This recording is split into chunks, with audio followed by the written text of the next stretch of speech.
Bonjour à tous. Bienvenue à cette nouvelle formation de TVA immobilière par lequel on m'a demandé de refaire un bis repetita dont j'ai été, je ne vous cache pas, parfois étonné de cette demande, mais dans tous les cas, c'est avec plaisir de pouvoir la refaire.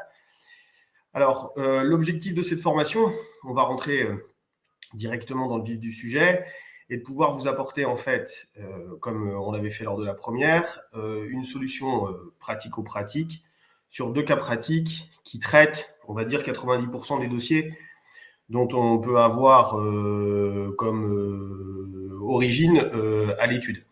Donc, au travers de ça, l'idée est de vous faire deux cas pratiques. Un premier cas pratique qui va parler de la dispense de TVA et de l'article 257 bis, et un second cas pratique qui traita des marchands de biens. Alors, cette formation n'a pas vocation à traiter des dossiers ultra spécifiques de TVA immobilière, parce qu'elle n'y accède pas du tout, à savoir les problématiques de bailleurs sociaux, on exclut, les problématiques d'aménageurs publics sont également exclues.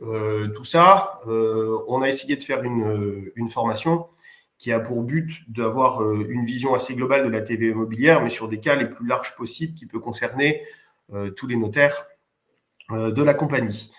Alors, on va commencer et on va rentrer dans le vif du sujet. Le premier cas, donc, je vais vous exposer l'exemple, et puis au travers de ça, on va faire toute une trame interrogative pour dérouler les choses en la matière. Donc, sur notre premier cas pratique, commençons. Nous avons une société civile immobilière A qui vend les murs d'un commerce à une SCI B. Le local est donné en location en TVA.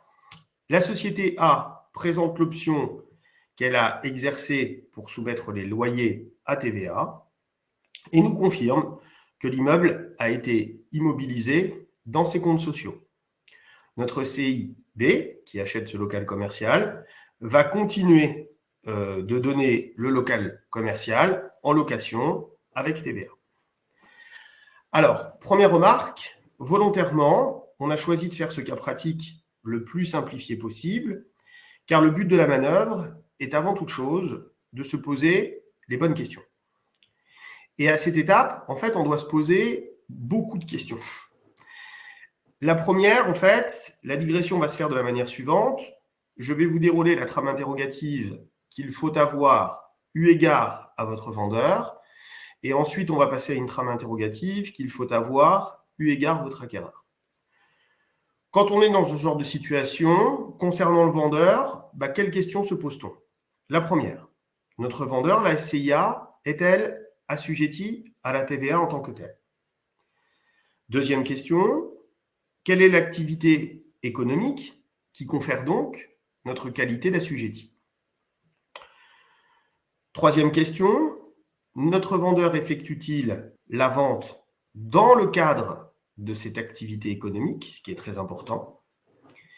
Et à cet égard, il faudra se poser également la question de savoir si l'immeuble est-il utilisé par cette activité économique, c'est-à-dire que nous avons un immeuble qui est immobilisé au bilan, ou le résultat de cette activité économique, c'est-à-dire que nous avons un immeuble au bilan qui est comptabilisé en stock. Cinquième question, le vendeur est-il redevable de la TVA et donc récupérateur de TVA? Sixième question, quelle est la nature du bien vendu au regard de la TVA? Terrain versus bâtiment, on se posera cette question également. Bâtiment neuf versus bâtiment ancien. Ensuite, la vente porte-t-elle sur un immeuble et une activité ou simplement un immeuble? Huitième question, le vendeur a-t-il récupéré la TVA sur l'acquisition, la construction et l'entretien de l'immeuble? Neuvième question, le bien vendu est-il identique au bien acquis? Et dixième question, si on n'applique pas l'article 257 bis relatif à la dispense de TVA, eh bien, le régime de TVA est-il l'exonération avec reversement de TVA ou une TVA sur option selon le choix des parties. Il s'agit de cette première trame interrogative que l'on doit se poser à chaque fois qu'on est en cas de 257 bis. Concernant notre acquéreur, eh bien, on va essayer de se poser également la même trame interrogative, à savoir notre SCIB, toujours pareil, est-il assujetti à la TVA? Quelle est l'activité économique qui confère pour la SCIB la qualité d'assujetti? Notre acquéreur effectue-t-il l'achat dans le cadre de cette activité économique? L'immeuble sera-t-il utilisé, toujours pareil, par cette activité économique, c'est-à-dire notre SCIB va-t-elle l'avoir en immeuble immobilisé ou en immeuble en stock? Donc, ce serait le résultat de son activité économique. L'acquéreur sera-t-il redevable de la TVA et donc récupérateur de TVA? L'acquisition porte-t-elle sur un immeuble et une activité ou uniquement sur l'immeuble? Et donc là, ça nous permet donc d'avoir l'ensemble et le bloc qui va permettre d'avancer sur cette trame. Alors, on va reprendre toutes ces questions une par une et au travers de ça, dérouler le cas pratique pour aboutir à la solution qui sera la meilleure dans cette situation. Alors, qu'est-ce qu'on sait? On sait qu'en premier lieu, le régime de TVA applicable à une opération immobilière dépend au premier chef de la qualité d'assujetti du vendeur. Et si cette qualité est vérifiée, du lien qu'il existe entre cette activité et le bien vendu. En fait, et en effet, seule une opération immobilière effectuée par un assujetti en tant que tel, c'est véritablement la définition qui a été prise par l'article 256.1 du CGI, entre dans le champ d'application de la TVA. Alors, remettons-le sur notre cas pratique. Dans notre cas particulier, on sait une chose. On sait que notre vendeur, c'est un bailleur. Il n'y a pas de doute. Qu'est-ce que dit l'article 256A du Code général des impôts? Il définit la notion d'assujetti à TVA. Et quand on reprend cet article, il nous dit que sont assujettis à la TVA les personnes qui effectuent de manière indépendante une ou des activités économiques, alors mentionnées au 5e alinéa, dont on va voir le contenu du 5e alinéa un peu après, quel que soit leur statut juridique, leur situation au regard des autres impôts et la forme ou la nature de leur intervention. Ce 5e alinéa, il nous dit que les activités économiques qui sont visées à cet article se définissent comme soit des activités de producteurs, de commerçants ou de prestataires de services, y compris des activités extractives, agricoles et celles des professions libérales ou assimilées. Et est notamment considérée comme une activité économique, une opération qui comporte l'exploitation d'un bien meuble corporel ou incorporel en vue de retirer des recettes ayant un caractère de permanence. Donc, on peut donc conclure ici que la location d'un bien immeuble correspond à l'exploitation d'un bien en vue d'en retirer des recettes et que ces recettes ont bien un caractère de permanence. La conclusion, notre SCIA est donc assujetti à la TVA.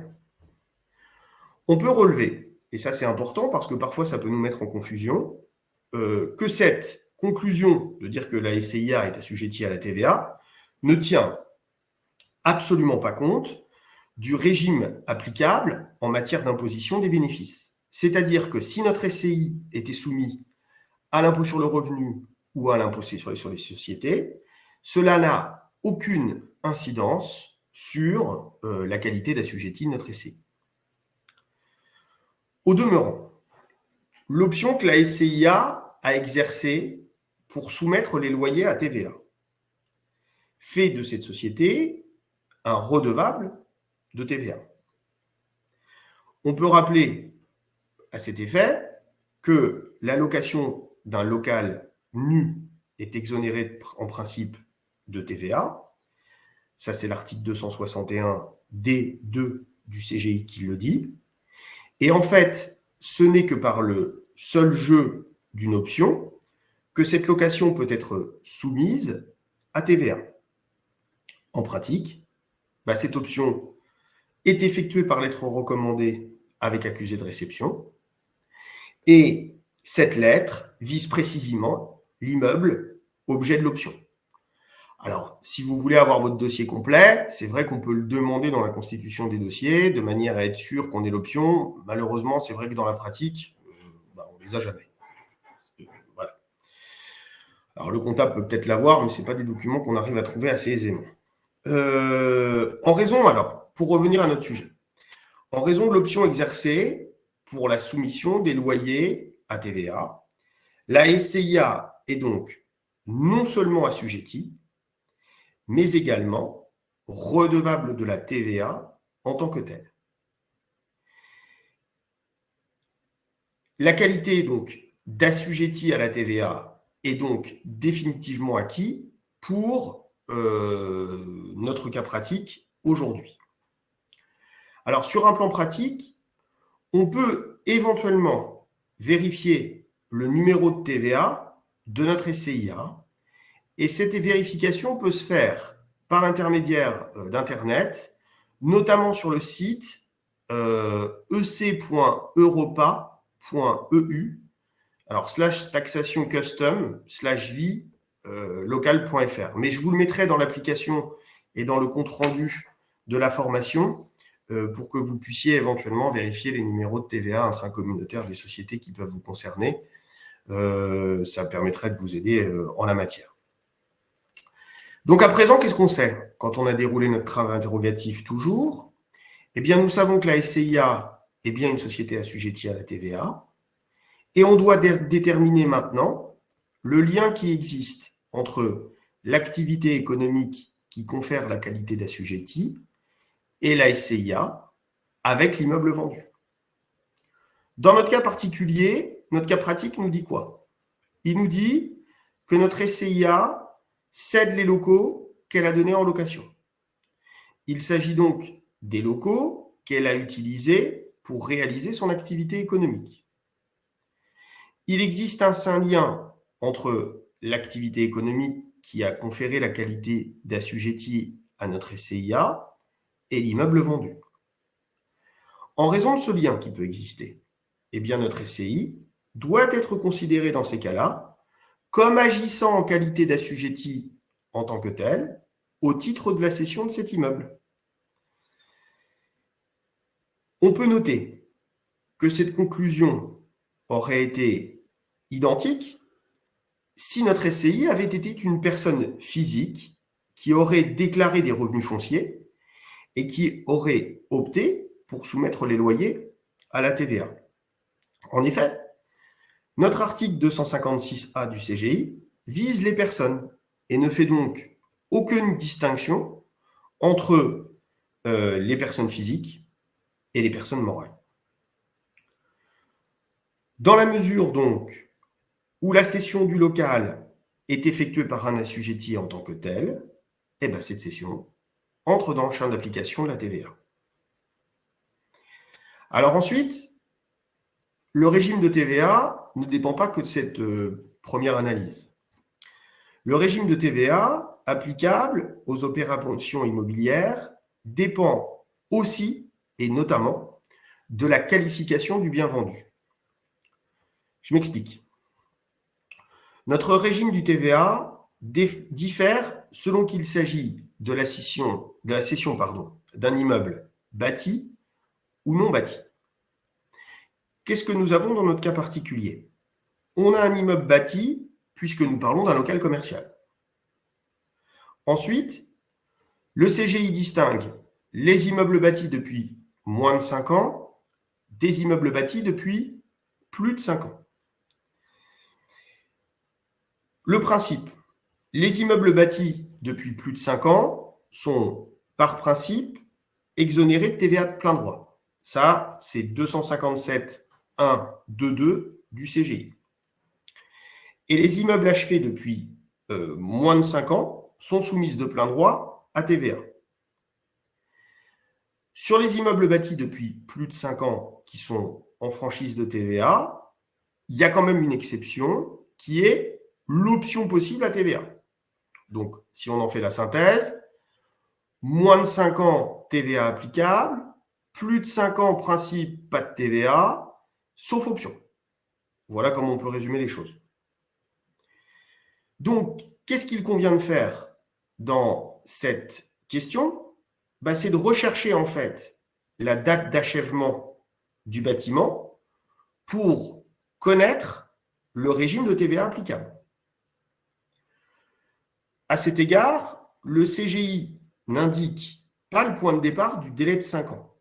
Toutefois, le BOFIP précise quant à lui qu'il convient de se référer à la date du dépôt de la déclaration d'achèvement de chantier, la DAACT.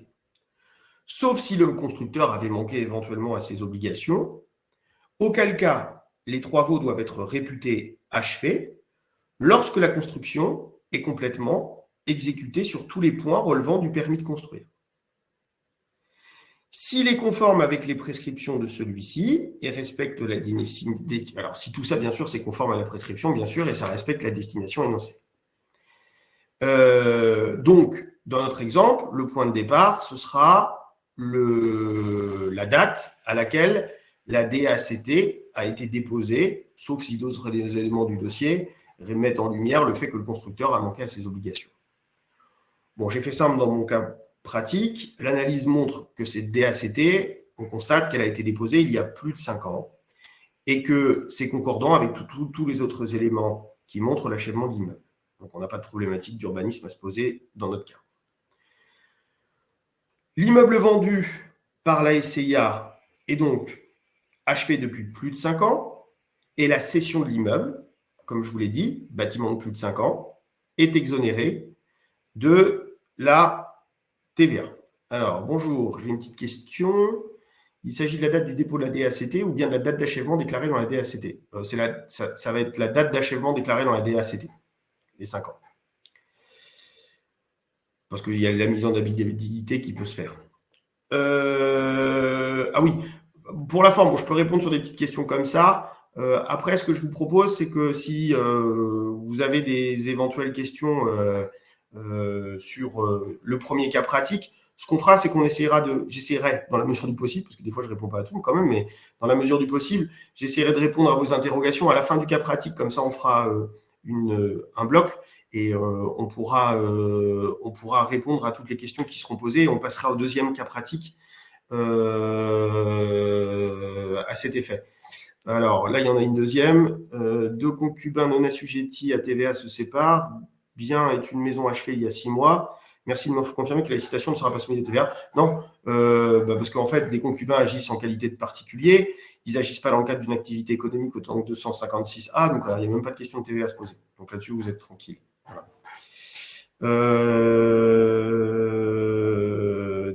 Le bail était soumis à TVA. Alors, c'est pour ça que en fait, je veux les poser à la fin, parce que en fait, je me perds dans ma formation moi-même. J'arrive plus à savoir où j'en suis. Excusez-moi. Donc, on disait, l'immeuble est achevé depuis plus de 5 ans. L'immeuble est en principe exonéré de TVA sauf option. Voilà, j'en étais là. Dans la mesure où le bail a été soumis à la TVA sur option, la SCIA est récupératrice de TVA. On est d'accord. Il est donc nécessaire maintenant de s'interroger sur le potentiel reversement auquel la SCIA peut être tenue en raison de la vente. Alors, je vais vous expliquer comment ça se passe. On se souvient, en effet, que la TVA qui grève les dépenses immobilisées par la SCIA, alors qu'est-ce qu'on a comme TVA dans ces cas-là? Généralement, on en a 2. On a la TVA qui est grévée l'acquisition et la TVA qui grève les travaux.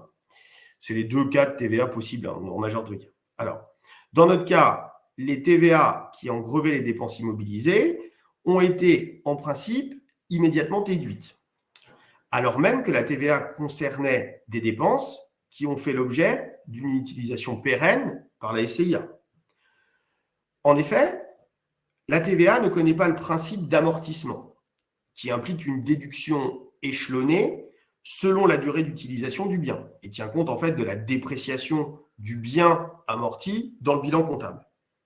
En revanche, en contrepartie de cette déduction immédiate de TVA que l'administration fiscale autorise, notre SCIA doit respecter l'engagement d'affecter les dépenses concernées à une activité récupératrice pendant un délai de 20 ans. Sur le plan technique, cet engagement est traduit dans les règles de régularisation globale qui est prévu par l'article 207.3 de l'annexe 2 du CGI. Donc, lorsqu'une vente intervient au cours de ce délai de 20 ans, le régime de TVA qui est applicable à cette vente a des conséquences sur l'appréciation du respect de cet engagement. Ainsi, si la vente est en principe exonérée de TVA, cet engagement est réputé ne pas être respecté, les 20 ans, pour les années qui restent à courir. Donc, notre SCIA devrait reverser les 20e restants qu'elle ne respecte pas dans son engagement primaire, si je puis dire. En revanche, si la vente est soumise à la TVA sur option, cet engagement est réputé respecté et dans ces cas-là, aucun reversement ne serait à opérer. Alors, cette constatation, elle rappelle une chose. En principe, l'option pour le paiement de la TVA n'est pas effectuée pour payer des droits de mutation à titre onéreux, réduits, mais uniquement pour des raisons intrinsèques à la TVA et notamment à la mécanique de régularisation de TVA qu'il y a lieu d'avoir. Donc, dans notre cas, qu'est-ce que doit fournir notre SCIA pour continuer le bon déroulement de dossier? Eh bien, elle doit nous fournir le calcul des reversements à opérer si la vente devait être exonérée à la TVA. Et ce montant permettra, en fait, de pouvoir comparer le montant de ce reversement avec le montant de la TVA qui serait dû sur option. Et à ce stade, on peut simplement dire qu'il y a deux options possibles, soit une option de TVA sur marge, soit une option de TVA sur prix.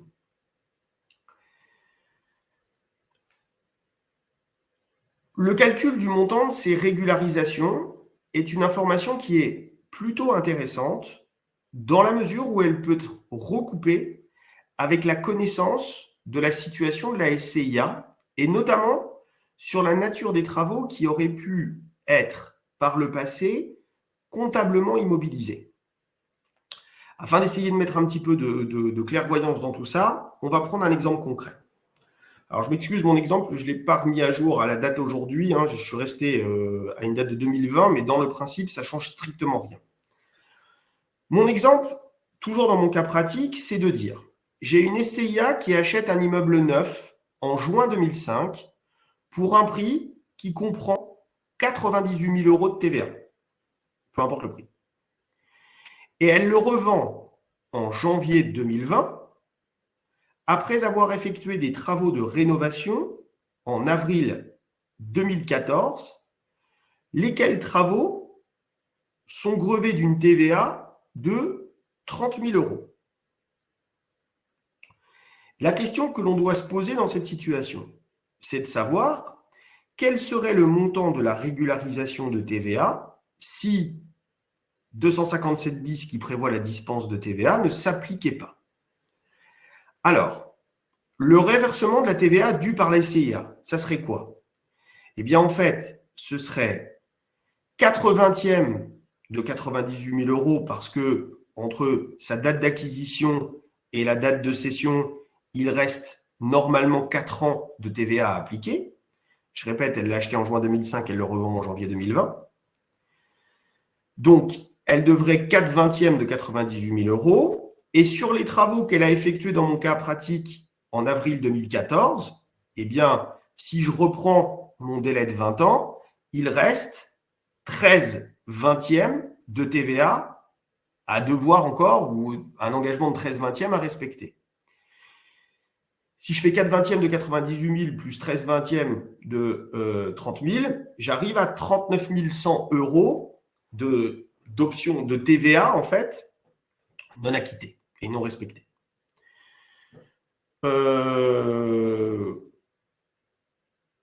Alors, cet exemple, quel est le but de cet exemple, en fait? C'est de nous rappeler qu'il ne faut pas focaliser uniquement sur la TVA d'acquisition de l'immeuble, mais également de tenir compte aussi d'éventuels travaux que le propriétaire a pu réaliser. Et ça, c'est important parce que ça peut avoir une incidence pratique sur vos dossiers qui ne sont pas négligeables. Alors, vous ne pouvez pas forcément le savoir, je dirais, de fait. L'expert comptable ou le comptable de la société peut énormément aider dans ce genre de démarche. Mais dans tous les cas, on peut avoir une chose, c'est au moins d'interroger si on sait que notre SCIA est assujetti à TVA.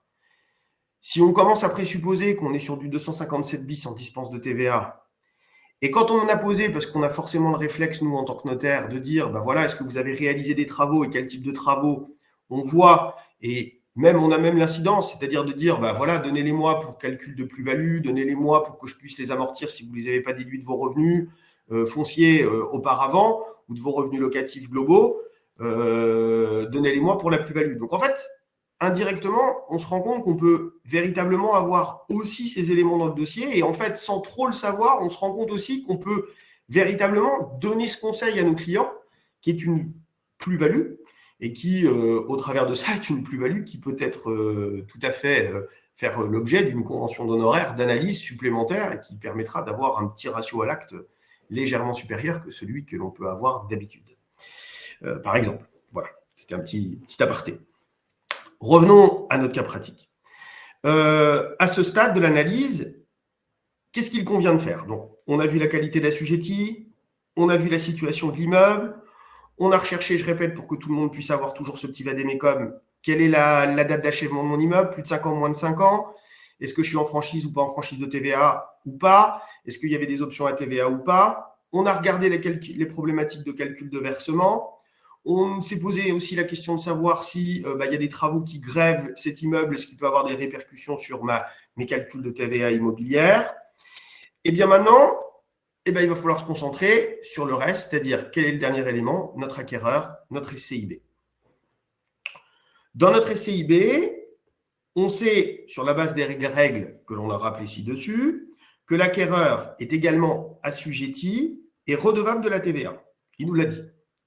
Et qu'il décide de reprendre l'activité locative soumise à la TVA de la SCIA. Donc, le cas pratique met bien en lumière une situation spécifique. Notre SCIA cède non seulement un immeuble, mais également une activité économique, le bail. C'est ça l'activité économique en fait de notre SCIA, qui lui est bien soumis à TVA. Donc, quand on est dans cette situation, ça appelle une réponse spécifique. Depuis le 1er janvier 2006, une telle vente relève, et c'est là où c'est important, du régime obligatoire prévu par 257 bis, à savoir dispense de TVA. La dispense de TVA, ce n'est pas une option, c'est une obligation. C'est l'inverse qui devient une option. Selon ce régime, qu'est-ce qu'on nous dit? On nous dit que la vente est réputée inexistante et l'acheteur, notre SCIB, reprend les obligations de la SCIA s'agissant de la régularisation de la TVA. Donc nos 20e restants que l'on a évoqués un petit peu avant. La SCIB, notre acheteur, continue donc la personne du cédant et la transmission n'entraîne pas du tout une remise à zéro des délais de régularisation. Alors, là, on peut noter, à l'inverse, que la cession d'un immeuble loué en TVA à une société d'exploitation ne constitue pas une universalité au sens de ce texte. Bon, à l'exception d'un cas particulier, c'est l'hôtellerie, mais on ne va pas du tout en traiter aujourd'hui. De même, une société d'exploitation qui vend à un bailleur les locaux dans lesquels le fonds est exploité ne rêve pas non plus de 257 bis. Sur le plan formel, il est à noter qu'aucun texte ne prévoit que le bénéficiaire de la transmission doit s'engager dans l'acte formalisant la transmission à procéder à ces régularisations pour que la dispense puisse être appliquée. C'est-à-dire qu'en fait, ce n'est pas nous qui devons, entre guillemets, opérer les cas de remboursement de TVA, c'est directement fait par les comptables. On a juste à s'assurer s'il existe des montants de TVA éventuellement à récupérer pour que notre acheteur puisse être au courant qu'il a éventuellement de la TVA déductible encore à faire valoir sur les années restant des 20 ans écoulés, pour le dire autrement.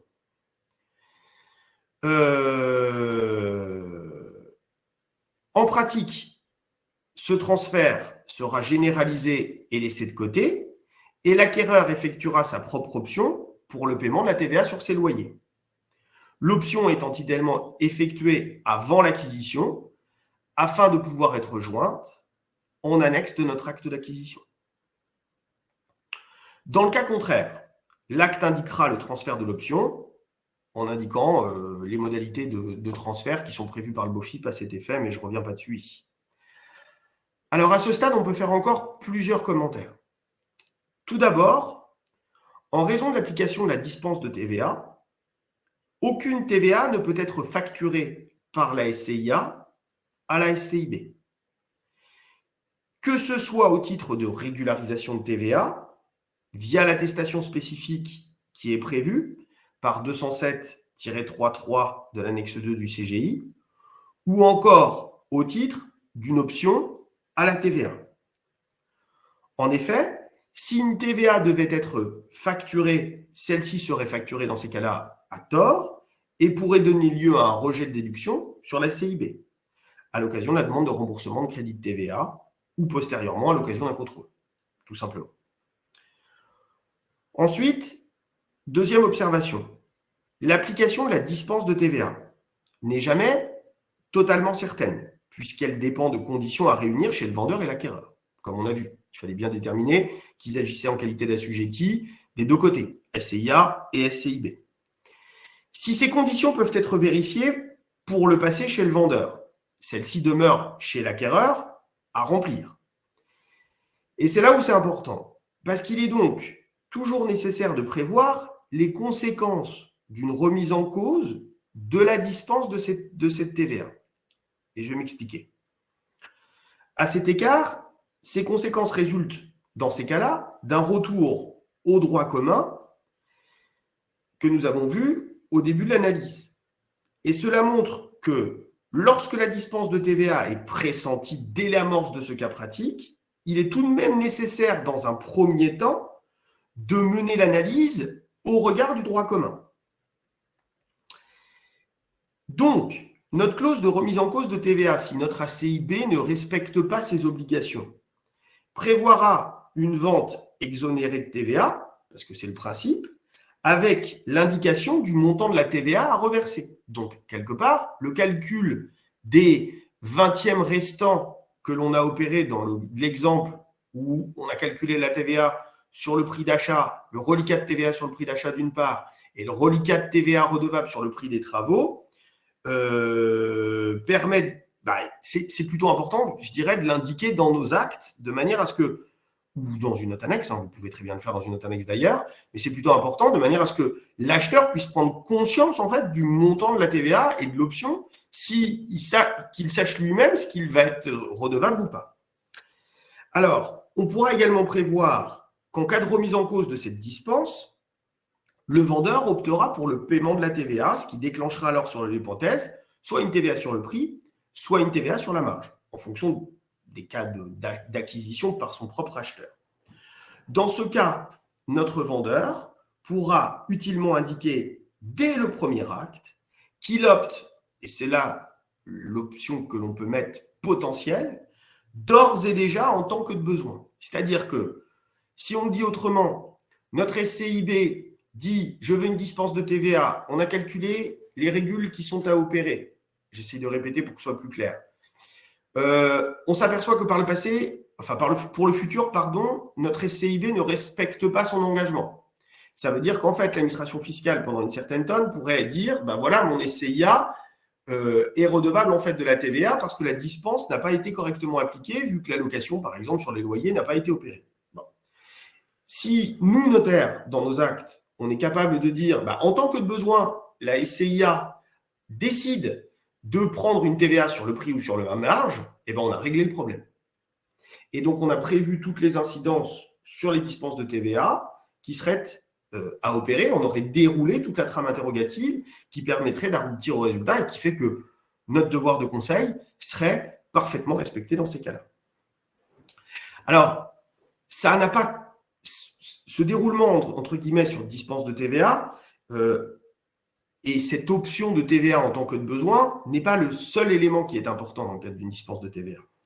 Et il y en a une sur laquelle, quand j'avais fait, à l'époque avec William Stemmer, qui est le spécialiste de TVA, quand j'avais fait la formation, avec lui, il avait déroulé un cas qui était non négligeable dans le cadre de la constitution de nos dossiers. Et notamment, ça a une importance toute particulière en ce qui concerne notre DIA, la déclaration d'intention d'aliéner. En effet, en cas d'opération entrant dans le champ d'application d'un droit de préemption, il semble opportun d'indiquer à la commune, dans ces cas-là, qui a la possibilité d'acquérir en priorité le bien, le régime de dispense de TVA. Et le montant de la TVA potentielle, le montant de la régularisation potentielle éventuelle ou de la TVA qui serait due sur option si ce régime ne pouvait s'appliquer au bénéfice de la commune. Autrement dit, je prends l'exemple. Deux SCI vendent. Le principe, on sait qu'on fait du 257 bis, c'est de la dispense de TVA. Eh bien, il faut mettre le régime d'option dans votre déclaration de DIA. Pourquoi? Parce que la commune qui achète votre bien, eh ben, on n'a pas, enfin, en tout cas, elle peut très bien acquérir sans agir en qualité d'assujetti. Donc, par conséquent, ça veut dire que votre vendeur se retrouverait avec un cas de TVA. Et si dans la DIA, vous ne le mettez pas, eh bien, il peut y avoir une problématique lors de l'acquisition avec les incidences de cette acquisition. Donc, c'est là où notre DIA doit indiquer aussi ces cas de 257 bis et ces cas de dispense. Donc, l'analyse doit se faire d'ores et déjà au début du dossier et lors de la constitution du dossier. Il faut alerter nos collaborateurs pour qu'on puisse essayer d'avoir quelque chose qui soit, si possible, ce n'est pas tout le temps évident, hein, j'en ai conscience, mais si possible, formulé au moment de l'établissement de la DIA à cet effet. Alors, on peut rappeler au demeurant que le transfert de TVA régularisé via l'attestation de 207 entre dans l'assiette des droits de mutation à titre onéreux. Et ce qui n'est pas le cas lorsqu'on a une TVA due sur option. Et enfin, l'acquéreur doit immobiliser notre bien acquis pour pouvoir récupérer la TVA régularisée, transférée via l'article 207, avec un état de déduction qui devra être annexé à la vente. Enfin, alors, cet état de déduction, c'est important. Dans la pratique, ça se fait peu. Aujourd'hui, avant, je ne le faisais pas du tout. Aujourd'hui, je le fais, si possible, le plus possible, dans la mesure où je peux le faire, bien sûr, parce qu'il y a des cas où il n'y a pas de comptable, donc c'est un peu plus compliqué. Mais je vous invite tous à faire une chose. Alors, il y a un site qui est super, sur lequel vous pouvez vous référer sur la TVA immobilière. C'est le site Taximo, qui a été fait par William Stemmer. J'octroie à son père ce qu'il a le droit. Et il a fait en fait un petit tableur Excel qui permet d'avoir l'état de déduction. Donc, pratico-pratique, qu'est-ce que vous faites quand vous êtes dans 257 bis avec ce réflexe de dispense de TVA? Vous faites une chose, vous allez sur Taximo. Et sur Taximo, vous chargez l'état de déduction. Alors, vous googlisez, hein. Vous mettez état de déduction Taximo sur Google, boum, ça sort. Ça va être un petit tableur que vous fournissez à votre vendeur. Vous dites, donnez ça à l'expert comptable. Et derrière, l'expert comptable pourra, grâce à ça, avec tous les éléments dont il a connaissance de la SCI, comptabiliser le montant de TVA qui reste éventuellement déductible. J'insiste, hein, bien sûr, ce côté pratico-pratique n'a vocation à s'appliquer que si on a encore des choses à déduire. Donc, si je reprends mon exemple, si vous avez une vente qui a été réalisée au moment de l'acquisition il y a plus de 20 ans et s'il n'y a pas eu de travaux depuis les 20 dernières années, l'état de déduction, vous pouvez le compléter vous-même, hein, il est de 0 et 0. C'est aussi simple que ça parce qu'il n'y a plus de TVA éventuellement à récupérer pour l'acheteur. Donc, ça n'a pas lieu d'être. Par contre, si vous êtes dans ces délais de 20 ans entre la date d'achat et la date de vente et que vous êtes dans cette problématique de déductibilité ou de récupération de TVA pour votre acheteur, l'état de déduction, c'est quelque chose qu'il faut dans la mesure du possible et de ce que l'on peut, l'annexer à votre axe de vente, ce qui permettra plus de transparence, un devoir de conseil respecté et qui vous permettra d'avoir un dossier qui sera peut-être plus dense et mieux établi. Alors, cet état de déduction dont je vous ai parlé permettra également de mener une ultime vérification des travaux réalisés par la SCIA, comme je vous le disais, afin d'assurer qu'elle n'a pas effectué depuis moins de 5 ans, par exemple, une rénovation de secondes œuvres, qui pourrait conduire éventuellement à constater le bénéfice d'un taux réduit de droit de mutation, éventuellement, pour des remises à neuf d'appartements. Une analyse identique devra être également menée au niveau du locataire, dans la mesure où les travaux qu'il a effectués peuvent également impacter la qualification du bien vendu. L'exemple que j'essaye de dire, pour le dire autrement, c'est votre vendeur qui vend le bien, qui dit bon voilà, j'ai tout remis à neuf, il est nickel, je fais une belle plus-value, maître, on est content, c'est pour ça que j'ai pris l'occasion de le revendre. Ou deuxième point, en fait mon locataire il est parti, il m'a rendu le local, j'avais fait un bon bail commercial en disant que je récupère tout sans indemnité à la fin, le local il est nickel, donc j'en ai marre, je ne veux plus louer, je veux partir sur d'autres opérations, je le revends. Bon, dans ces cas-là, qu'est-ce que vous avez ? Vous avez une problématique peut-être de TVA qu'il va falloir questionner, ou de remise à neuf d'un bâtiment sur lequel il va falloir peut-être questionner votre acheteur, votre vendeur, pardon, pour qu'on puisse être sûr que notre cas de dispense, ça s'applique bien, que les problématiques de droit d'enregistrement ne posent pas de problème.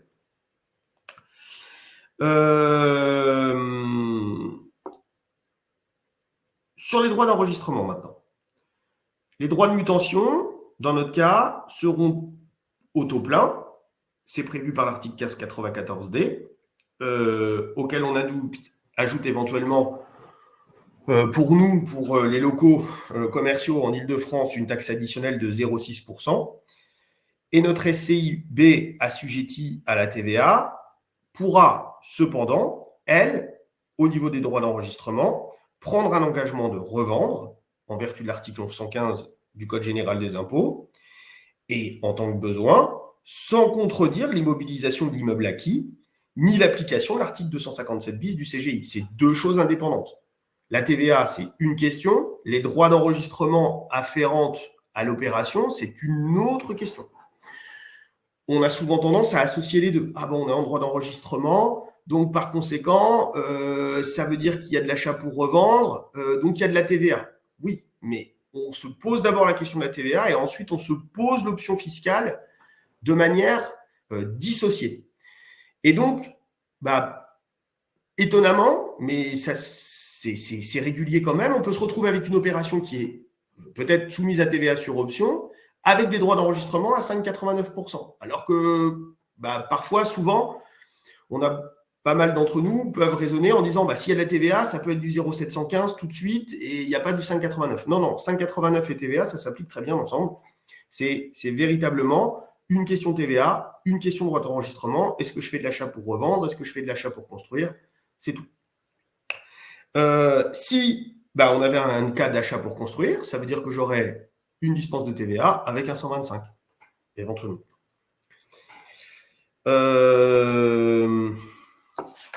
Et notre SCIB devrait payer dans ces cas-là le droit d'enregistrement à 125 € que je vous ai donné. Voilà pour le premier cas pratique.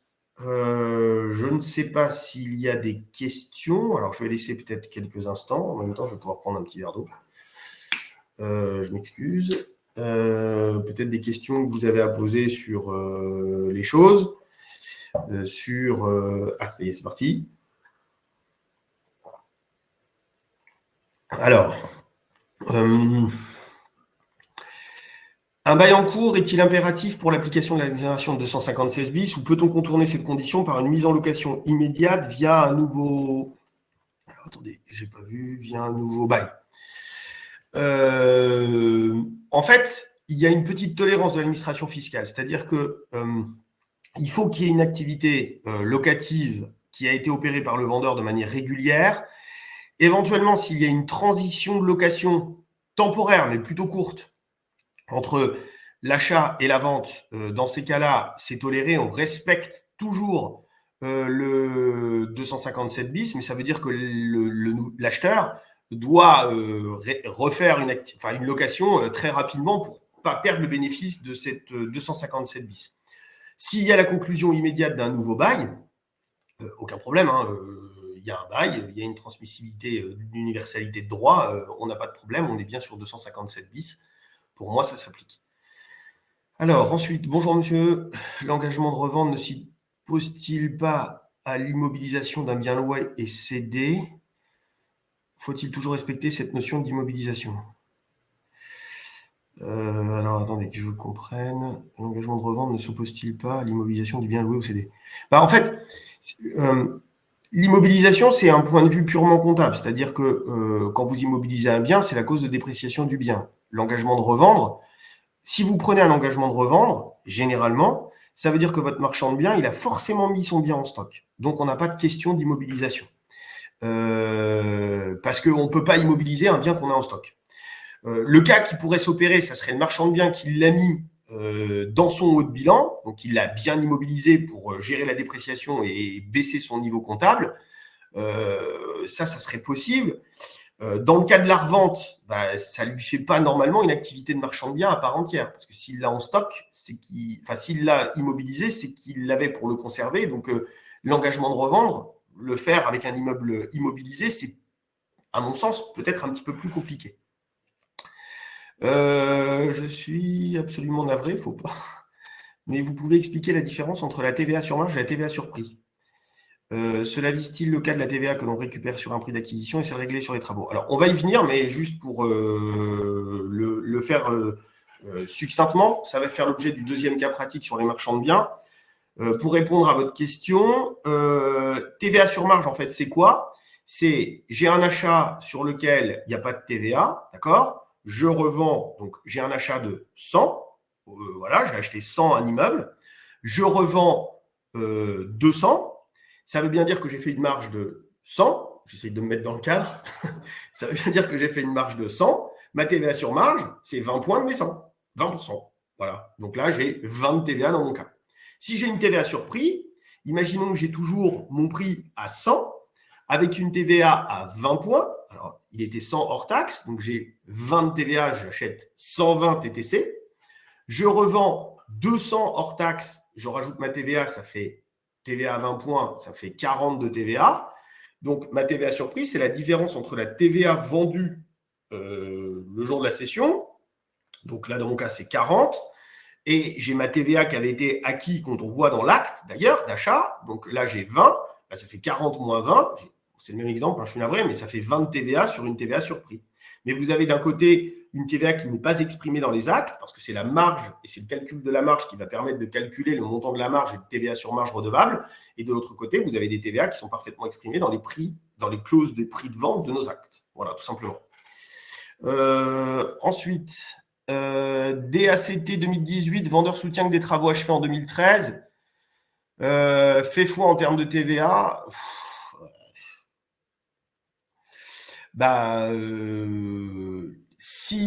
En fait, ce qui va faire foi, c'est la mise en habitabilité. Enfin, selon moi, c'est pas vraiment une question de TVA, mais pour moi, ce qui va faire foi, c'est la mise en habitabilité du bien. Donc, s'il est capable, par exemple, de justifier d'une facture EDF, de consommation d'eau depuis 2013, ça veut dire qu'on a véritablement un immeuble achevé en 2013. Donc, par conséquent, j'aurais tendance à répondre qu'on peut avoir une DACT tardive avec une TVA en 2013, mais ça veut dire que votre vendeur, il doit quand même être capable, si l'administration fiscale revenait dessus, de pouvoir avoir les éléments de présomption d'habitabilité du bien, de mise à disposition du bien. Voilà. Ensuite, il y en a des questions là. Un bail est en cours de convention entre le vendeur, bailleur et le locataire. Il y a eu une dispense de TVA. Depuis peu, le locataire paie ses loyers. De convention entre le vendeur et le bailleur, entre vendeur-bailleur et le locataire, il y a eu une dispense de TVA. Depuis peu, le locataire paie ses loyers. Oui. S'il n'y a pas de TVA, s'il n'y a pas d'activité de TVA, il n'y a pas de 257 bis selon moi. Alors, j'ai peut-être pas tous les éléments, je réponds peut-être pas bien, Stéphanie Perretroc, mais Là, comme ça, sachant qu'il n'y a pas de TVA qui a été perçue sur les loyers, est-ce que je comprends? Je ne vois pas si la TVA devrait s'appliquer. Bonjour, monsieur TVA. Merci. Je ne savais pas que j'avais cette étiquette encore, mais ça y est. Je vais me la mettre sur le front pour la 3e formation, pour tout le monde, ça va être sympa.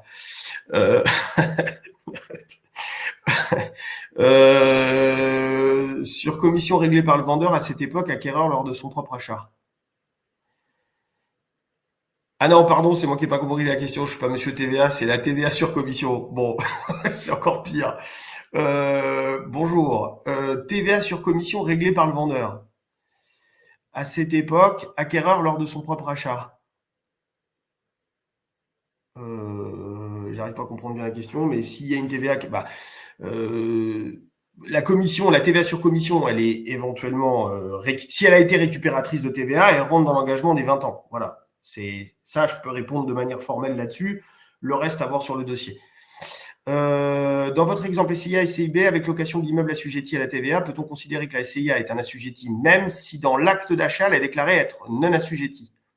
Ah bah oui, on peut. Si elle a fait une option, en fait, elle pourrait avoir fait acheter, la SCIA aurait pu acheter sans déclarer dans l'acte qu'elle agit en qualité d'assujetti. Toutefois, si vous avez la preuve de l'option à TVA que le comptable pourrait vous remettre, parce que en fait, l'option à TVA sur l'immeuble, l'option à TVA, elle se fait immeuble par immeuble, si je puis dire.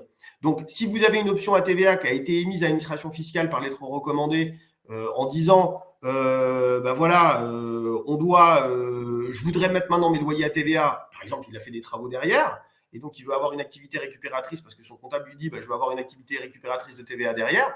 Oui, bien sûr, on peut avoir cette qualité d'assujetti. Attention, le délai de 20 ans commencerait à courir à ce moment-là, à côté de l'option à TVA. Donc vos 20 ans, ce n'est pas la date d'achat, vos 20 ans, c'est la date d'option. Donc il faut être vigilant quand même sur le délai de 20 ans dans ces cas-là. Existe-t-il un manuel de TVA immobilière exclusivement avec cas pratique? La réponse, ma chère Stéphanie, c'est non. Sinon, je l'aurais déjà depuis longtemps. Franchement, j'aurais aimé. Malheureusement pas. Enfin, en tout cas, s'il y en avait un, je vous le donnerais bien volontiers, mais j'en connais pas. Toutefois, le vendeur et l'acquéreur, SCI créé par le locataire en place, ont convenu qu'un arrêt des loyers à la date de leur accord sur le prix de vente. Alors attendez, parce que là, j'arrive pas à tout suivre. Si c'est avec toutes les. Il est en cours de convention entre le bailleur et le bailleur, etc. Il y a une dispense de loyer. Non, pour moi, dès lors qu'il n'y a pas de TVA, il n'y a pas de 257 bis. Voilà. Si l'opération, pour répondre à Stéphanie Perretroc, si l'opération n'a pas on n'a pas parlé à un moment de TVA, il n'y a pas de 257 bis selon moi. Je vous en prie, merci. Donc, ça me fait plaisir. Elena, je dois régulariser une opération de résiliation totale de bail amphithéotique. Alors, c'est peut-être un peu plus compliqué. Hein, au profit d'un établissement public avec recours des constructions édifiées par le preneur au dit établissement. Oui. La collectivité verse une indemnité de résolution. Le bien immeuble a plus de 5 ans et est loué au régime de la TVA et est soumis à la règle des 20e. Si l'établissement public poursuit une location soumise à TVA, peut-être. Ça va être un peu compliqué là, je pense, mais. Plus de 5 ans et loué au régime de la TVA et soumise à la règle des 20e. Si l'établissement public poursuit une location soumise à la TVA, peut être refusé de reprendre l'engagement. Normalement, dans le bail à construction, déjà, il faudrait voir peut-être le terme du bail à construction. Peut-elle, excusez-moi, peut-elle reprendre l'engagement? En fait, je pense que la réponse, elle peut se faire. Alors, je vais répondre, mais sans grande. Enfin, voilà. Elle peut peut-être se lire déjà dans le contrat de bail à construction sur la sortie, avec les cas d'option à TVA si c'est marqué, parce qu'il peut y avoir déjà peut-être des contraintes au sein du contrat. Ensuite, on peut avoir. Si on est dans un bail à construction, à mon avis, sauf s'il y a eu des travaux, comme les durées de bois à construction en moyenne sont supérieures à 20 ans, voire 30 ans, voire plus, la pouvoir type de TVA ou en tout cas de récupération de TVA me paraît faible, sauf s'il y a eu remise à neuf du bâtiment ou gros travaux importants qui a permis d'avoir une activité récupératrice de TVA pour le preneur à bail aujourd'hui.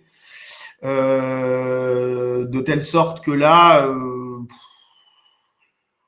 je réfléchis, mais En tout cas, elle pourrait refuser de reprendre. La réponse, c'est peut-elle refuser de reprendre l'engagement de récupération de TVA? La réponse, c'est oui. Mais dans ces cas-là, il faut voir s'il y a des contraintes de TVA. Je ne pense pas, mais je pense que oui, elle peut refuser, sauf si le bail à construction dit le contraire. Voilà. Bon, à voir. Hein. Je ne suis pas forcément sûr de tout, mais mon avis, il est là. En cas de vente avec bail soumis à TVA résilié sous peu et engagement pris par SCIB de louer avec bail soumis à TVA, peut-on appliquer en cas de vente? Alors attendez. En cas de vente avec bail soumis à TVA, oui, résilié sous peu. Et engagement pris par SCIB de louer avec bail soumis à TVA, peut-on appliquer? Oui, la réponse est oui, Céline Germain-Pézeron. Cécile, pardon, excusez-moi, j'écorche votre prénom. La réponse est oui, c'est ce que j'ai dit. Enfin voilà, dans un autre exemple qui a été pris, si on a un engagement de relouer, alors attention, hein, ça prend un risque pour l'acheteur. Hein, et donc là, c'est important aussi dans votre cas de bien prévoir la TVA en tant que de besoin. C'est-à-dire que si on a un acquéreur qui dit oui, oui, je vais le faire, je vais reprendre une activité locative et puis ensuite il ne la reprend pas, ça veut dire que vous avez une possibilité d'avoir une TVA qui serait redevable en fait sur votre opération de prix. Et donc il faut, là pour vous prémunir, moi je pense dans votre acte, il faut impérativement prévoir le régime de TVA en tant que de besoin, celui que j'avais exposé dans mon premier exposé. C'est-à-dire de dire, bah voilà, si le vendeur, on fait un 257 bis, on dit qu'on est en dispense de TVA, mais si le vendeur, si l'acquéreur ne respecte pas, son engagement, bah, qu'est-ce qu'on fait? Le vendeur sait déjà quelle option il va prendre. Donc, quelle est l'option? S'il avait une TVA sur l'achat au moment de l'acquisition, bah, ça sera une option sur le prix, pas de choix. S'il n'y avait pas de TVA au moment de l'achat, parce qu'il l'a acheté d'un non-assujetti, un particulier, par exemple, la solution la plus simple, bah là, on aura une TVA sur la marge. Et être capable de pouvoir lui indiquer ça. Et là, l'acte, il est bordé sans problème. Et éventuellement, bah, toujours pareil, c'est ce que j'avais évoqué, peut-être rementionner ça dans votre DIA avec le droit de préemption de la commune. Si elle renonce, il n'y a pas de problème. C'est en cas de préemption que ça peut poser problème. Voilà. Bon, j'ai essayé de répondre. Alors, ça fait déjà 1 heure, on n'a fait qu'un cas pratique. Il faut peut-être avancer. On va essayer de passer au deuxième cas pratique. Dans mon cas, je sais pas. Voilà, encore une petite question. Je fais la dernière. Je peux pas répondre à toutes les questions, sinon vous allez avoir une. Enfin, ça va passer 3 heures, quoi. Je réponds à la dernière. Dans le cas d'une vente par une personne physique à une autre personne physique d'un studio loué suivant bail commercial, les loyers sont soumis à TVA au terme du bail. L'immeuble est achevé depuis plus de 5 ans. On a donc en principe de dispense de TVA, oui, et une vente avec soumission au droit d'enregistrement. Et comme vous venez de le dire, on prévoit en cas de besoin l'option à la TVA choisie si engagement de l'acquéreur non repris. La réponse est oui. Il n'y a pas forcément un grand besoin d'avoir l'option de TVA choisie en cas d'engagement de l'acquéreur, parce que là, je pense que dans votre cas, vous êtes avec des baux commerciaux, avec des sociétés prestataires de services. Donc, par conséquent, c'est moins risqué, on va dire. Alors, si on est pratico-pratique, je vous dis oui, 10 fois. Si c'est pas pratico-pratique, vous prenez moins de risques. À mon sens, dans ce cas-là, moi je l'ai fait il y a peu de temps sur un de mes actes. J'ai une société d'exploitation qui le fait, donc bon, on prévoit le cas de dispense, mais on ne prévoit pas l'entente de TVA. Si l'acquéreur ne respecte pas son engagement au regard de la continuation de la location en TVA, c'est donc le vendeur qui devra donc en subir les conséquences. Oui, mais on peut prévoir conventionnellement que l'acheteur peut supporter le préjudice qu'il a fait subir aussi au vendeur. Hein, pour répondre à Jean-Baptiste Andrieux, ça peut se faire aussi. Hein, c'est-à-dire que bon, tout ça, c'est conventionnel, ça se négocie, ça se parle. Il faut arriver à faire, à donner la réponse à tout le monde, quoi. Il y en a trop de questions. Bonjour, j'arrive pas à arrêter, mais bon. Si la SCIA a loué en TVA, elle a vendu à la SCIB avec engagement pour la SCIB de reprendre à la suite du 20e. Si la SCIA a loué en TVA, ok, elle a vendu à la SCIB avec engagement pour la SCIB de reprendre la suite du 20e. Oui, si la SCIB revend, mais son acquéreur, elle revend encore, d'accord, mais son acquéreur ne reprend pas l'engagement. Qui de la SCIA qui a pris l'engagement est à l'origine de la SCIB est redevable de TVA? La SCIB. Si elle a repris l'engagement du vendeur et qu'elle rompt l'engagement, la reprise d'engagement de 257 bis, c'est la SCIB qui paye, forcément. Donc, dans ces cas-là, il faut faire le calcul entre, si vous voulez respecter pour répondre à Gwendoline Perrault, si vous voulez respecter votre obligation de conseil et voir le meilleur choix stratégique que vous voulez, j'insiste, que vous pouvez toujours valoriser comme un honoraire de conseil, ce qui peut mettre un petit peu plus de ratio là-dessus, il ne faut pas s'en priver. C'est pas gratuit, ce genre de choses. Vous connaissez forcément le montant de la TVA dont il perd, parce qu'on aura le montant des 20e restants. Vous iront l'engagement, donc ça veut dire qu'il vend et il va avoir, donc dans ces cas-là, une TVA sur la marge. Vous calculez la marge qu'il entend et vous voyez la meilleure option. Est-ce que ça vaut mieux de payer ou est-ce que ça vaut mieux de payer une marge? Vous lui faites le choix stratégique avec un petit tableur Excel et boum, vous lui envoyez, vous lui faites payer, je ne sais pas moi, X 1000, comme vous voulez, et puis le tour est joué. Voilà, bon, j'en termine avec cette première partie. On va passer à notre deuxième cas pratique parce qu'il faut qu'on puisse avancer. Il y a d'autres choses à parler pour y parvenir. Alors, on arrive au deuxième cas pratique. Le deuxième cas pratique va porter sur les marchands de biens. Donc, on va exactement faire la même chose. On va reprendre notre trame interrogative. On va essayer de répondre point par point à toute notre trame interrogative et on va partir d'un d'un cas pratique concret. Voilà. Qu'est-ce que j'ai dans mon cas? Alors, cette fois-ci, j'ai une SARL C qui acquiert, je n'ai pas fait preuve de grand lyrisme, on est d'accord, une SARL C qui acquiert auprès d'un particulier salarié la maison d'habitation qu'il occupait à titre de résidence principale et qui dispose d'un grand jardin. Bon, je pense que vous commencez à me voir venir.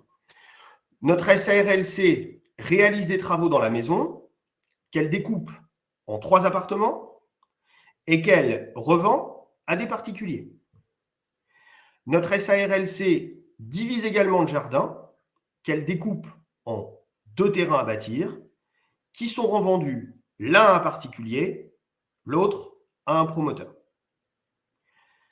Alors, s'agissant des questions à se poser, on reprendra bien sûr les questions qu'on avait déjà indiquées dans notre premier cas pratique. Parce qu'en fait, la trame interrogative, c'est toujours la même. Toutefois, avec une opération de marchand de biens comme on a exposé dans notre cas, il faudra qu'on ajoute des questions complémentaires. Alors, ces questions, c'est quoi?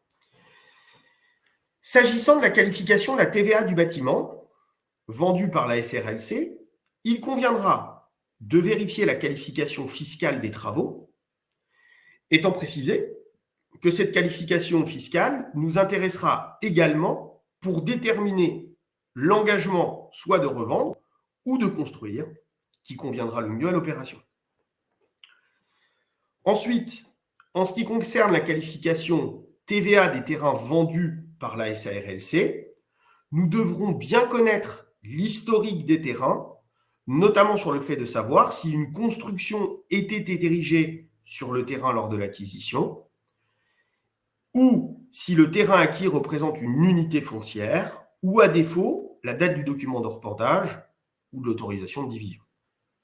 Et on va revenir dans le détail. Alors, on analyse dans un premier temps la vente de l'immeuble par le particulier auprès de notre SARL C, marchand de biens. Premièrement, il est indiqué que notre particulier est salarié, dans la mesure où la qualité d'assujetti suppose l'existence d'une activité économique. À titre indépendante, la qualité de serrurier permet de considérer que notre particulier n'agit pas en qualité d'assujetti à la TVA, sous réserve éventuellement qu'il exerce pas une autre activité, ce qui devra quand même être vérifié pour être sûr d'être tranquille. En tout état de cause, le fait que l'immeuble vendu soit sa résidence principale, de toute façon, laisse à penser que même s'il avait la qualité d'assujetti en tant que tel, au titre d'une activité qu'il exercerait de manière connexe, c'est le salarié qui prend sa caravane et qui va vendre, je ne sais pas moi, des quiches sur le marché ou j'en sais rien, des trucs comme ça, et qui est une activité d'auto-entrepreneur par exemple, mais comme c'est de toute façon sa résidence principale, il est douteux que cette maison présente un lien en qualité d'assujetti et dans tous les cas, il n'exerce pas dans le cadre d'une activité économique. Donc, on est vraiment tranquille là-dessus. La vente de l'immeuble, donc, par un non assujetti à la TVA, n'entre pas dans le champ d'application de la TVA, au sens de 256.1, si on le prend à contrario. On peut relever à cet égard que la qualification de l'immeuble, bâtiment versus terrain, au regard de la TVA, n'est absolument pas nécessaire, dans la mesure où, en tout état de cause, notre vente n'entre pas dans le champ d'application de la TVA. La vente est néanmoins soumise au droit de mutation à titre onéreux. Alors, ces droits seront en principe dus au taux plein, 5,80, sauf si notre SARL C prend et remplit un engagement soit de construire, soit de revendre. Ces engagements sont prévus par l'article 1115, c'est l'engagement de revendre, et 1594 OG A1, c'est l'engagement de construire, qui sont tous les deux prévus par le CGI. Pour être en mesure de prendre un engagement, il ressort de ces deux articles que la SARL C doit être assujettie à TVA. Bon, je vous fais grâce de la lecture des articles, je l'ai remis pour la bonne forme dans le petit récapitulatif que la Chambre vous adressera, mais en l'état actuel des choses, ce n'est pas forcément nécessaire. Alors, qu'est-ce qu'on sait de notre SARL C maintenant? On sait qu'elle a une activité d'achat-revente d'immeubles. Il s'agit d'une activité économique visée par l'article 256A, activité commerçante. Notre SARL C est donc bien un assujetti à TVA. L'immeuble qu'elle acquiert auprès du particulier sera inscrit en stock, comme j'exposais pour répondre déjà aux premières questions qui avaient été faites dans le chat. On reconnaît donc un lien entre l'immeuble acquis, l'activité économique qui confère la qualité d'assujetti à TVA. Et la SARL C agit donc en tant que telle au titre de cette opération. La SARL C est donc en mesure de prendre un engagement de revendre ou un engagement de construire. Alors, avant de choisir l'engagement qui s'adapte le mieux à l'opération, il convient de mener, avant toute chose, la qualification fiscale des travaux de rénovation de la maison d'habitation afin de s'assurer que les travaux ne conduisent pas à la production d'un immeuble neuf au regard des directives de TVA. Alors, cette définition sur les travaux, elle est définie à l'article 257.1.2.2 du CGI qui énumère, si je puis dire, un certain nombre de cas. Alors, on a une application automatique de production d'immeubles neufs sur les... En fait, le 257.1.2.2, pour le dire autrement, pour essayer d'avoir une architecture, c'est tout un paragraphe qui concerne le gros œuvre, 2, tout un paragraphe qui concerne le second œuvre. Donc, première question, qu'est-ce qu'on fait si ça a touché, si notre marchand de biens nous dit « j'ai tapé dans le gros œuvre », on regarde tout de suite 257.1.2.2 pour savoir si on rentre dans le champ d'application. Je vais y venir après. Éventuellement, alors c'est rare, mais ça peut. Donc, on regarde dedans parce que dans ces cas-là, on peut être tout de suite dans l'application de l'immeuble neuf et de la production d'immeuble neuf qui fait qu'on rentre dans la qualité d'option à TVA et de production à TVA complète. À l'inverse, s'il vous dit non, j'ai rien touché sur le gros œuvre, j'ai rien fait du tout, je touche jamais à ça, j'ai fait du second œuvre, eh bien dans ces cas-là, on prend le deuxième bloc de 257.1.2 qui est là, qui est parfaitement énoncé. Et vous allez voir, il y a une petite surprise d'interprétation dedans qui permet de savoir en fait quels sont les éléments de second œuvre par lesquels notre marchand de biens pourrait prétendre à la production d'un immeuble neuf. Mais on s'aperçoit en fait que ce n'est pas forcément intéressant pour eux, avec du second œuvre, de faire de la production d'un immeuble neuf. Sauf cas particulier, mais c'est très rare. Donc, si je prends mon 257.1.2.2, première option, application de régime automatique de TVA. Quand on a un immeuble, les immeubles qui ne sont pas achevés depuis plus de 5 ans, qu'ils résultent d'une... Alors, on considère comme immeuble neuf les immeubles qui ne sont pas achevés depuis plus de 5 ans, qu'ils résultent d'une construction nouvelle ou de travaux portant sur des immeubles existants, qui ont consisté en une surélévation et qui ont rendu à l'état neuf, et c'est là où c'est hyper important. Donc, si vous êtes dans le cas bâtiment moins de 5 ans ou, je répète, bâtiment depuis plus de 5 ans avec construction nouvelle ou surélévation, il faut que les travaux qui soient afférents à gros œuvres là-dessus concernent la majorité des fondations, éventuellement, concernent la majorité des éléments hors formation déterminant la résistance et la rigidité de l'ouvrage, ou concerne la majorité de la consistance des façades hors ravalement. Grosso modo, ravaler l'immeuble, hein, voilà, les façades hors ravalement, c'est quand même très rare. Soit l'ensemble. Donc, si vous êtes dans ces cas-là, donc votre marchand de biens a posé la majorité des fondations, a travaillé sur la majorité des éléments hors fondation déterminant la résistance de l'ouvrage. Donc, grosso modo, c'est les sols et les planchers, hein, d'accord? Ou la majorité de la consistance des façades hors ravalement. Donc, c'est important. Hein, s'il a fait un ravalement, ça ne rentre pas dedans. On est bien d'accord. Il a effondré 3 murs et il en a refait 3 autres différents. Il a gardé juste la façade qui était monument historique. Je ne sais pas, je donne une idée comme ça. Là, on peut être vraiment dans des applications automatiques de TVA et de production d'immeubles neufs, bien que l'immeuble ait plus de 5 ans. Si on n'est pas dans ces cas-là, qu'est-ce qu'on fait? On pose la question à notre marchand de biens, voilà, vous avez fait des travaux de ravalement, comme on s'est tous posé à nos clients. Et donc là, on a de la production d'immeubles neufs, et l'article, c'est l'annexe 245A2 du CGI qui dit quels sont les travaux de seconds œuvres qui pourraient permettre d'aboutir à la production d'un immeuble neuf.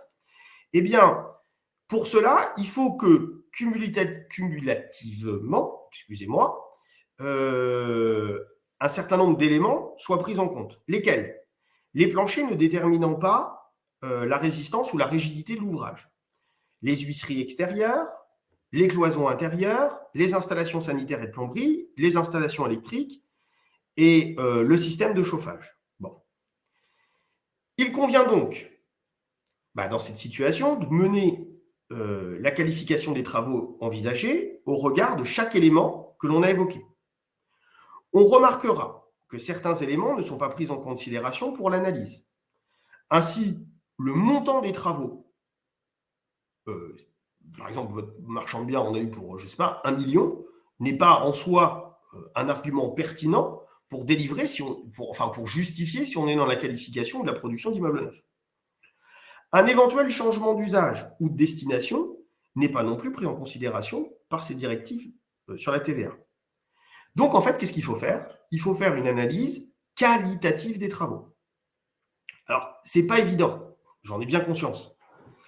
Il est non seulement nécessaire d'avoir une connaissance précise des travaux, mais également des proportions de remise à neuf, ce qui nécessite une connaissance de l'immeuble avant et après les travaux. Ensuite, s'agissant de la documentation permettant de justifier les travaux effectués, certains travaux tels que ceux portant sur la façade peuvent apparaître sur des sites. Vous allez sur Google Maps, on le fait tous, pour voir l'immeuble, pour voir s'il n'y a pas de travaux. Vous mettez en votre Street View, vous pouvez voir également les choses. Et dans certaines communes, pas toutes, petites communes rurales, c'est un peu plus compliqué parfois, mais dans certaines communes, on peut même avoir un historique qui est très pratique. Comme ça, on peut voir l'évolution des choses et du bâtiment, alors que d'autres travaux ne pouvaient pas apparaître. Et ces travaux-là n'apparaisseraient même pas dans une autorisation officielle qui aurait été transmise. Ainsi, il peut s'avérer difficile de suivre les travaux relatifs aux fondations ou aux seconds œuvres, parce que tout est à l'intérieur, on a bien conscience. Donc, dans ces cas-là, le recours aux hommes de l'art apparaît dès lors obligatoire si on a des doutes, des suspicions, afin de pouvoir constituer la documentation pertinente et de synthétiser l'analyse dans une attestation. Toutefois, avant de travailler avec l'homme de l'art, on est d'accord, il conviendra qu'il s'assurer que l'administration fiscale a le pouvoir de requalifier tout cela et qu'il y a entre guillemets, une interprétation possible par l'administration fiscale des travaux qui ont été engendrés. Alors, on a un exemple qui permet de saisir l'originalité de cette analyse. Il s'agit des travaux relatifs aux façades. En effet, non seulement le BOFiP contient une définition de la façade qui conduit à ne pas en reconnaître sur de nombreux immeubles, mais vise également les travaux qui ne doivent pas être pris en considération. Par exemple, s'agissant de la façade, le BOFiP indique qu'il s'agit des éléments verticaux externes participant à la mise hors d'eau de l'immeuble, murs, rideaux ou des murs panneaux, et qui n'assurent qu'un rôle d'habillage de l'immeuble sans déterminer la résistance ou la rigidité de l'ouvrage.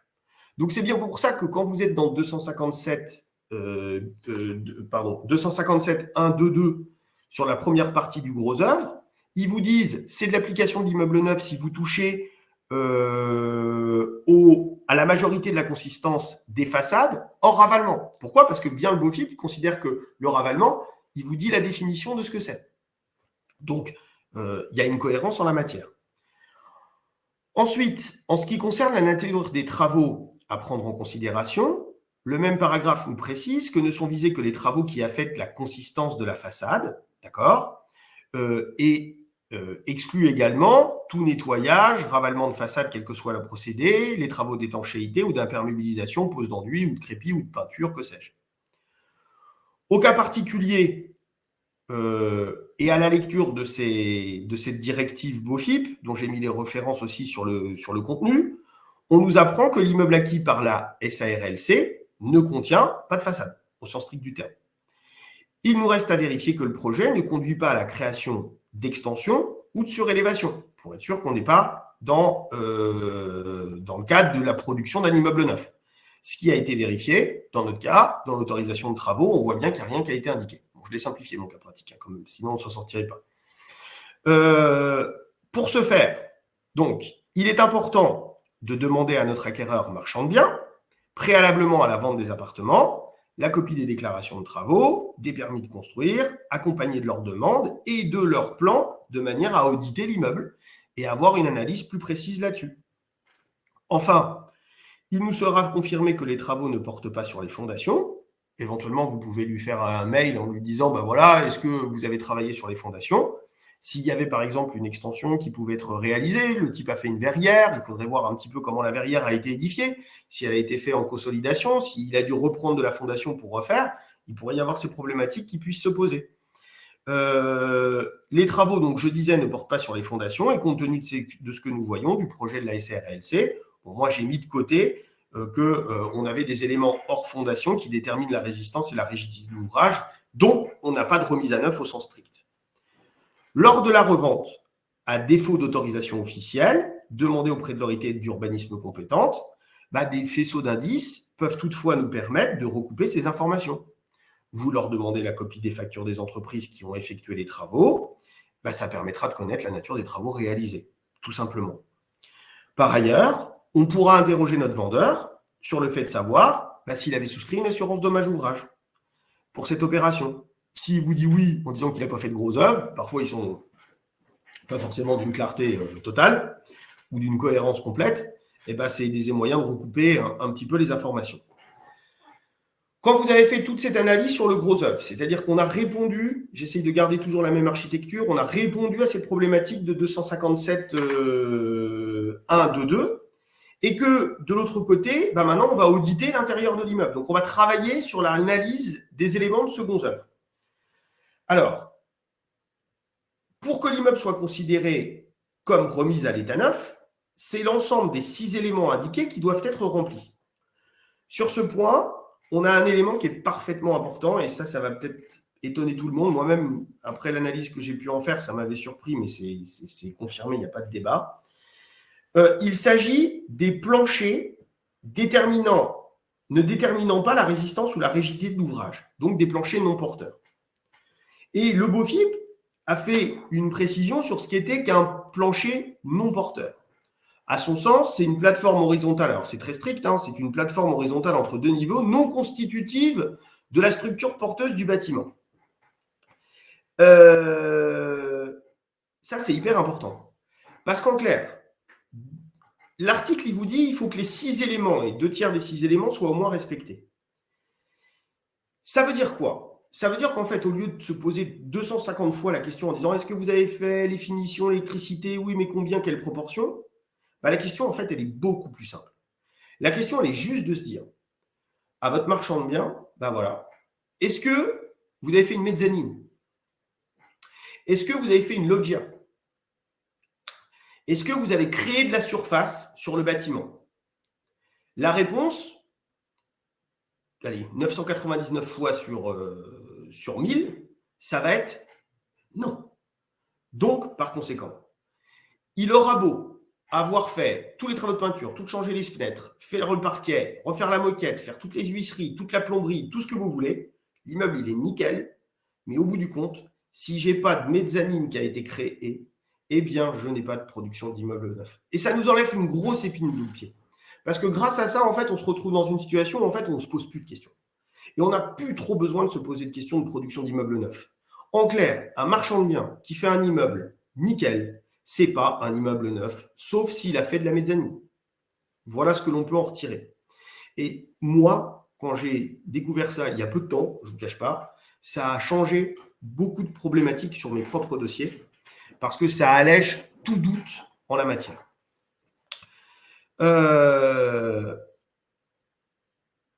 Résultat des courses. La question qu'on doit se poser maintenant, c'est est-ce que notre analyse est terminée dans notre cas? Eh bien, pas encore, malheureusement. Pourquoi? Parce que on doit se poser en fait quel est maintenant l'engagement qui correspond le mieux à l'opération envisagée par notre SARL-C, à savoir un engagement de construire ou un engagement de revendre. Eh bien ça, en fait, vous allez pouvoir le déterminer en fonction de la nature des travaux qui vont être engendrés. Si vous posez la question à votre marchand de biens, ben voilà, moi, maître, j'ai décidé de refaire l'immeuble à neuf. OK, qu'est-ce que vous faites? Ben, je refais tout dedans. Ça va être nickel. Est-ce que vous faites des mezzanines? Non. J'ai écarté les systèmes. De l'autre côté, il vous dit, bon, je vais effondrer 3 façades et je vais reprendre les fondations parce que je vais refaire une extension. Là, vous êtes dans la production d'immeubles neufs. Donc, l'option fiscale d'engagement de revendre ou d'engagement de construire que votre marchand de biens doit prendre en partenariat avec vous, eh bien, va dépendre en fait de la nature et la qualification des travaux qui vont être engendrés. Donc, c'est bien d'éventuellement, moi, c'est ce que j'essaye de faire avec les marchands de biens avec lesquels je travaille, c'est d'essayer de se dire, ben voilà, vous avez acheté le terrain, maintenant vous allez me montrer ce que vous avez fait comme projet, sortez-moi vos plans, vos permis, ah bah oui, mais c'est pas prêt et tout. Bah, je veux être là, je veux voir le truc, je veux savoir qu'est-ce que vous allez engendrer, parce que comme ça, grâce à ça, on va pouvoir déterminer éventuellement, avant l'achat d'ailleurs, je vous dis des bêtises, mais avant l'achat, quand ils préachètent le bien, la meilleure option fiscale qui vous intéresse. Et on pourra déterminer si c'est intéressant de faire de la TVA, en tout cas de prendre une option à TVA, ou de ne pas prendre une option à TVA, en fonction de l'enveloppe des travaux qui seront engendrés. Et là, vous allez pouvoir faire un peu plus de sur-mesure sur les choses. Alors, il y a un petit... Oui, je me doutais que la mezzanine, ça allait interroger tout le monde. Karine Bizier, la création de mezzanine correspond à un nouveau plancher, mais si c'est un plancher qui a été entièrement démonté ou refait. Ah ben non, la mezzanine, c'est concrètement, vous avez votre sol, je ne sais pas, vous avez une maison qui fait R+2, elle est pourrie, le marchand de biens la refait à l'état neuf. S'il casse les structures, les 2 étages pour refaire un sol en béton renforcé parce que votre marchand de biens considère que le plancher n'est plus résistant, dans ces cas-là, on peut avoir des problématiques de production d'immeubles neufs. À l'inverse, si les planchers, il ne les a pas touchés, il a mis du parquet, au pire, il a fait peut-être un petit coulis pour faire une chape allégée, pour replanifier son plancher, mais ça n'a pas touché aux structures porteuses, il ne les a pas repris, et qu'il a décidé, en fait, parce qu'en R+2, il se retrouve en fait avec une hauteur de plafond énorme, il a décidé de faire une mezzanine pour faire un petit loft, j'en sais rien, et bien dans ces cas-là, on se retrouverait dans cette situation. Donc, le plancher, c'est vraiment la structure porteuse existante. Voilà ce que je peux dire là-dessus. L'acquéreur pro choisit son option lors de l'achat. Droit réduit ou 125? Oui, tout à fait.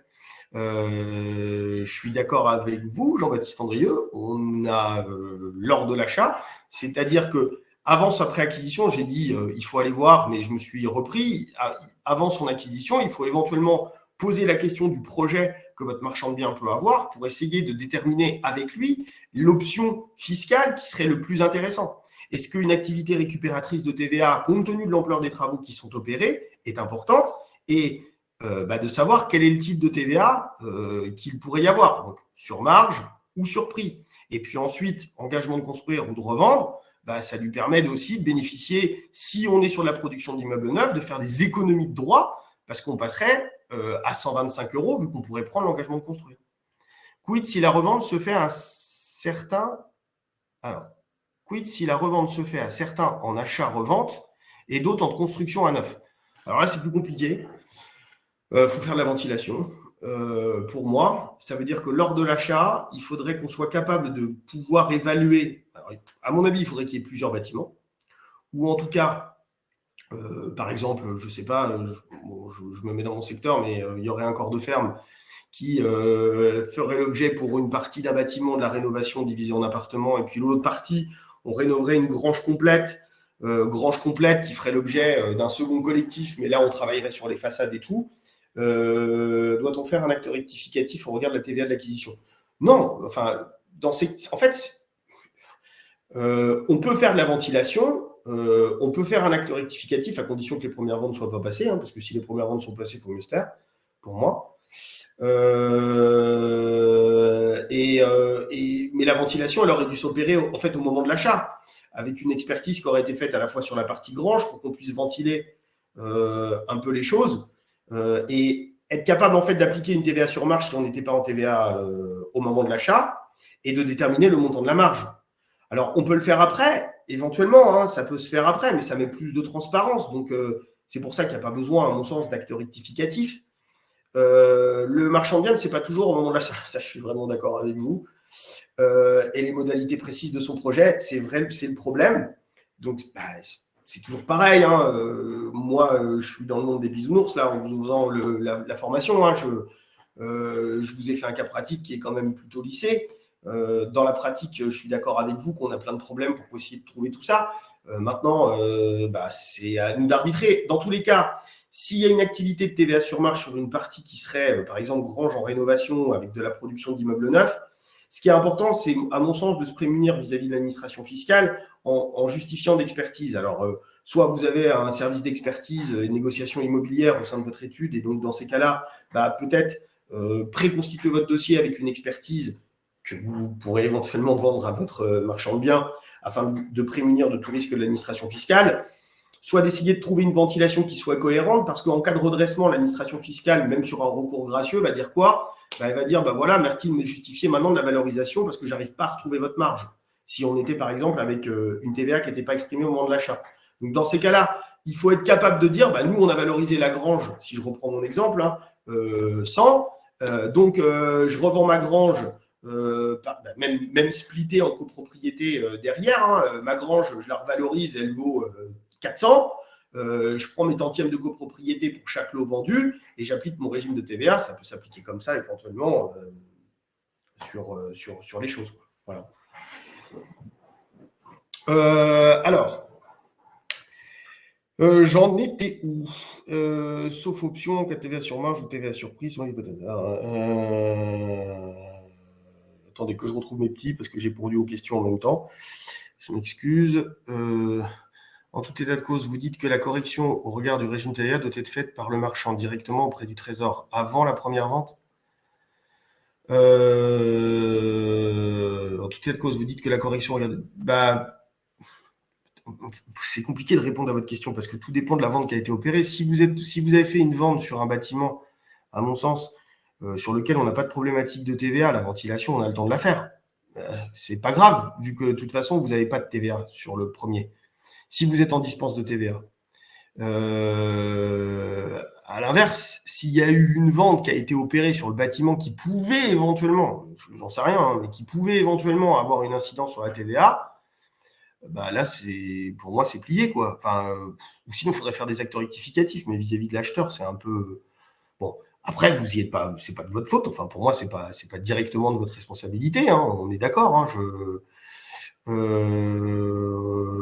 mais voilà. Oh, merci. On en était à la question de déterminer si on fait prendre un engagement de construire ou de revendre en fonction de la nature des travaux envisagés. Merci, Nathalie Robichet. C'est vrai que j'étais un petit peu perdu. Donc, j'en étais là. Alors, sur le régime des reventes, je vous en prie, ça me fait plaisir.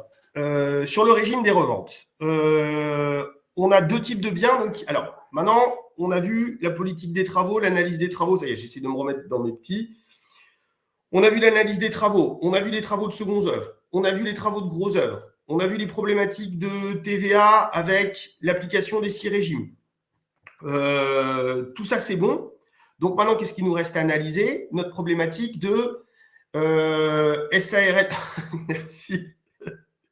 Notre problématique de SARLC et de la revente des biens. C'est pas facile, je vous jure. C'est pas évident quand même. À la fois de la tête qui chauffe quand même.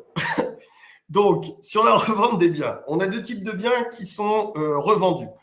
Des appartements et des terrains à bâtir.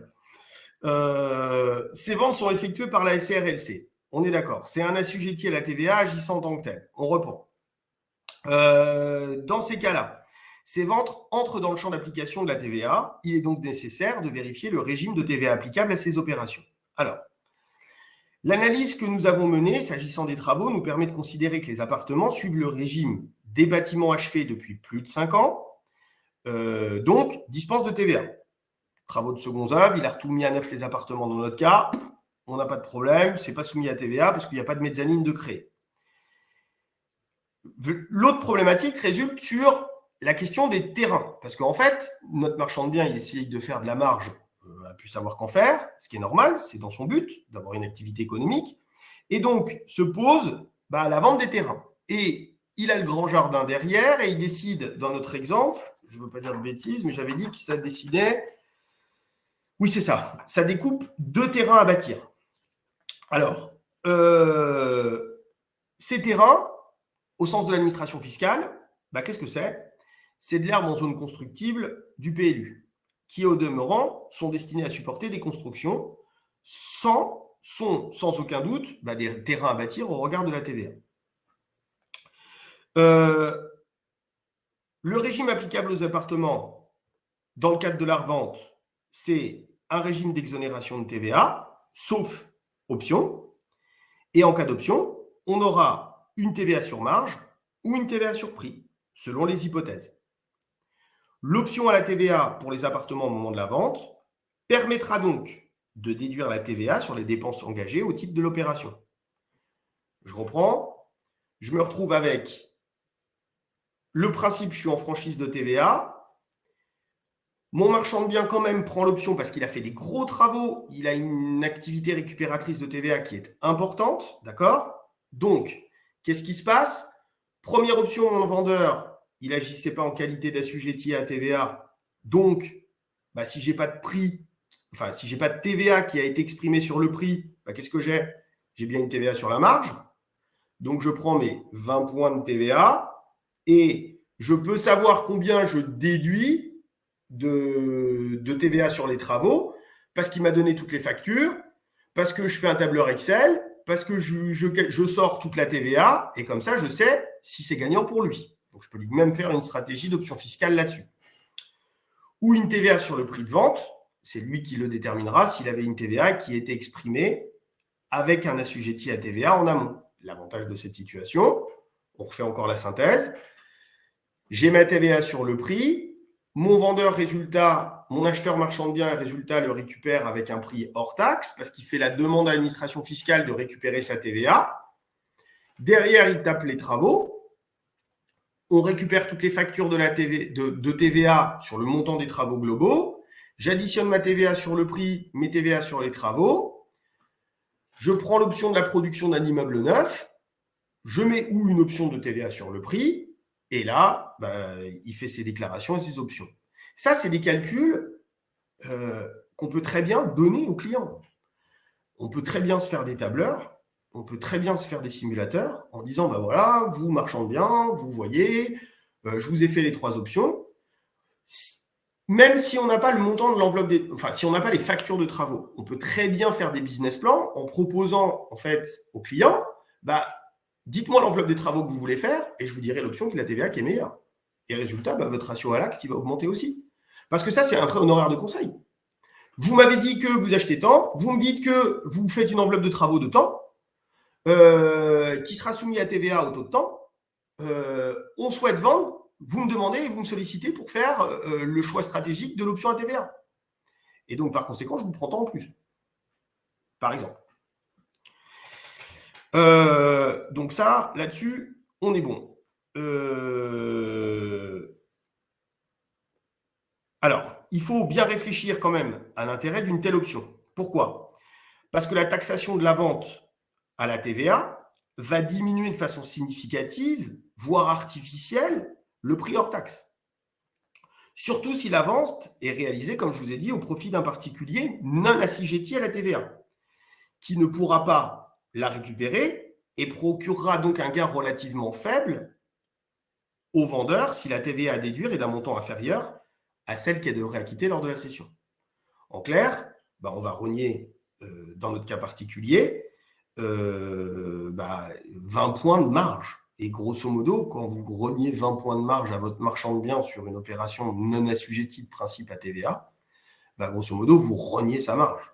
Donc, par conséquent, il est très rare, lorsqu'on n'est pas dans une activité récupératrice de TVA, d'aller chercher une option de TVA sur marge pour des marchands de biens qui vont remettre à propre des immeubles en soi sans création de mezzanine.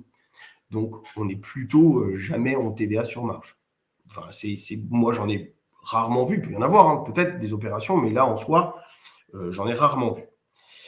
Dans notre cas particulier, la SRLC nous indique que compte tenu de la rentabilité de l'opération, la taxation à la TVA sur option continuera à empiéter sur notre marge, qui sera calculée en dedans. Le régime des appartements, donc, ça sera quoi si on répond à notre cas pratique sur la revente des appartements? Eh bien, exonération de TVA parce que pas de création de mezzanine, droit de mutation à titre onéreux de plein droit parce que c'est vendu à des particuliers dans notre exemple, à 5,89%. Les particuliers ne présentant pas la qualité d'assujetti à TVA. Les ventes étant exonérées de la TVA, la SRLC ne pourra pas récupérer la TVA grévant les dépenses engagées au titre des travaux de rénovation. La TVA grévant ces travaux pourra, le cas échéant, bénéficier des taux réduits applicables, parce qu'on est dans des taux réduits de TVA à 7,5%, et éventuellement, possibilité de soumettre les reventes au taux réduit de 0,715, ça dépend des cas. On arrive maintenant au régime des terrains à bâtir. Alors là, sur le régime des terrains à bâtir, on a la décision qui a été rendue par la Cour de justice des communautés européennes, la Rei 4 promotion, qui va entériner un petit peu de toutes les questions en la matière. Et c'est tant mieux parce qu'on avait un vrai flou juridique en la matière.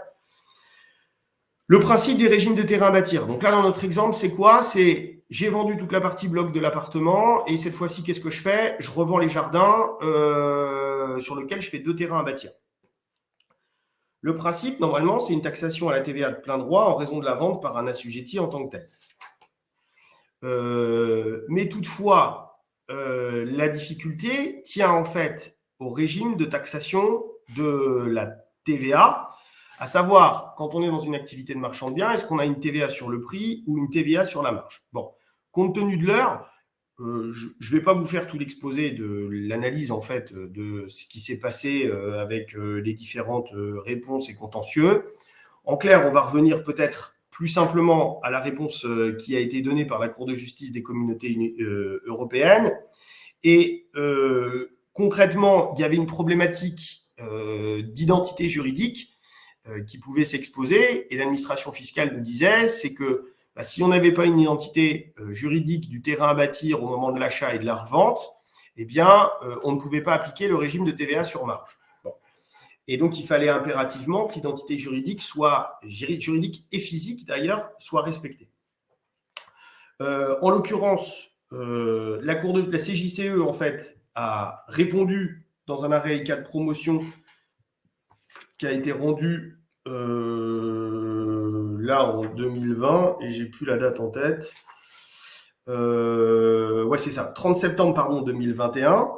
Elle a répondu à la question.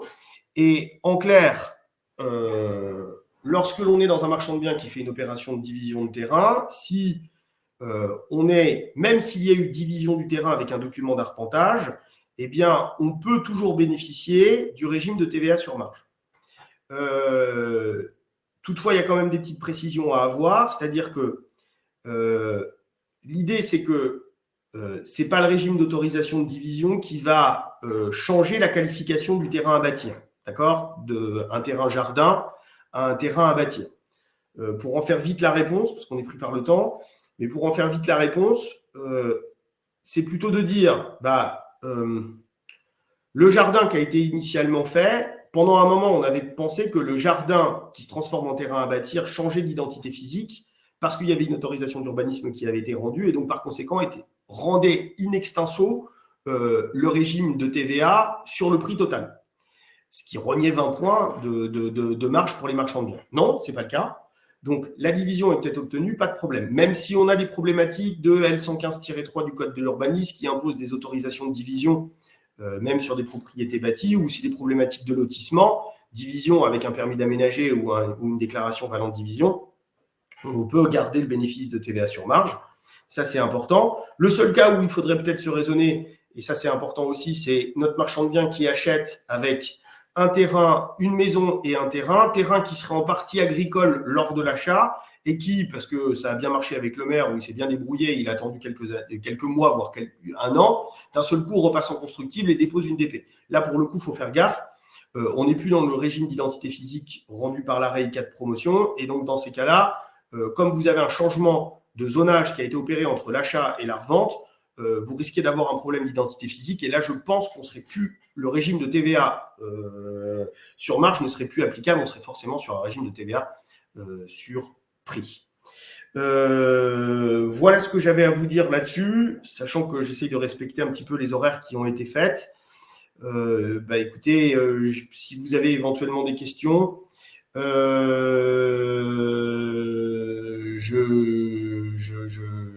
vous laisse en poser, si je peux répondre un petit peu. Je vous en prie pour la formation. Merci Ilan, d'ailleurs on se connaît un petit peu. Un grand merci. Voilà. Écoutez, parfait. Je crois que j'ai répondu à tout. Écoutez, je vous remercie beaucoup. À quand un exposé sur les modalités de présentation du choix sur le régime de la TVA à un marchand. Celui-là, il est un peu compliqué quand même. C'est un petit peu chaud en soi. Il n'y a pas de souci. Mais celui-là, ouais, le faire, ça va être un petit peu chaud. Parce que ça fait plein d'options fiscales. Mais voilà. Écoutez, je vois que tout le monde est bon. Je vous souhaite à tous... Merci Maxime.